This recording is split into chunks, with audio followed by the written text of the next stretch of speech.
Hey everyone, welcome back to the Riffwaters fish room. Today we're taking a closer look at possibly the rarest African cichlid we have here, the Stigmatochromis woodi. This is a very rare fish that even specialty African cichlid dealers will have trouble sourcing. They're imported into the United States only occasionally, and I'm not aware of any domestic-based breeding projects. We obtained our specimens through the rare fish auction hosted by the Greater Chicago Cichlid Association, a great opportunity to pick up hard-to-come-by species. And we have 5 fish here, 2 males, 2 females, and one that's either a female or a subdominant male. What we're looking at here is the most dominant male in the tank, and he's developing these really nice shades of deep purple, which I find beautiful. But I can't tell if he's still developing or if this is his final mature coloration. Being such a rare species, there's not much information online about them, and even fewer photos. So this is a species that you kind of have to keep for yourself long term to know what they're really about. And I look forward to sharing that with you guys down the road. If it turns out that this is as colorful as they get, well, I'll still be happy, and I think it's a fascinating fish. But that could actually explain why it hasn't become a more popular species historically in the hobby. There's a lot of really cool fish out there that aren't as popular as I think they should be. And sometimes it's because they just take time to show their true colors. And you really have to be patient with them. And a lot of fish keepers don't want to have to wait for their fish to look pretty. And I get that.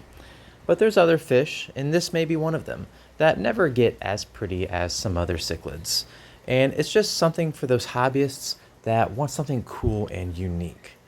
And apart from being so rare, I think these fish are special because they display a lot more shoaling behavior than I've seen in any other Malawian cichlid. They spend most of their time grouped together in the tank and move about it with each other. That's pretty odd for a large haplochromine. But let's get into some care requirements, because maybe you will find this fish for sale someday, and maybe you'll decide you want to add that element to your tank that really makes it distinctive from all the other African cichlid aquariums. These are haplochromines from Lake Malawi, so their care requirements are going to be pretty similar to other Malawian haps that you'll see on the market. They'll want harder water with a high pH. That's what we keep these fish in, but mainly because that's what our tap water is like. African cichlids do have a bit more range than some people will lead you to believe. They can go in softer water with a lower pH than their natural environment. Unless they're wild caught, then I would mimic it as closely as you can. I can't tell you how low they'll go because I've never kept them like that. But personally, I wouldn't go below a pH of 7.2 and a GH of around 100. That would be the floor for me. For water temperature, I like to keep them in the 76 to 78 degree range. They can be kept quite successfully in water that's a little cooler or a little warmer than that. I just like to stick to that mid-range whenever possible in my tanks. Since these grow to be decently sized fish, they need decently sized tanks. I recommend keeping them in a 125 gallon or some other 6-foot aquarium. For substrate, they're going to want a fine-grained sand. White or tan or black, doesn't matter. I have black in here, though tan or white would be more natural. Doesn't matter to them though. For decor, you're going to want to use some large rocks.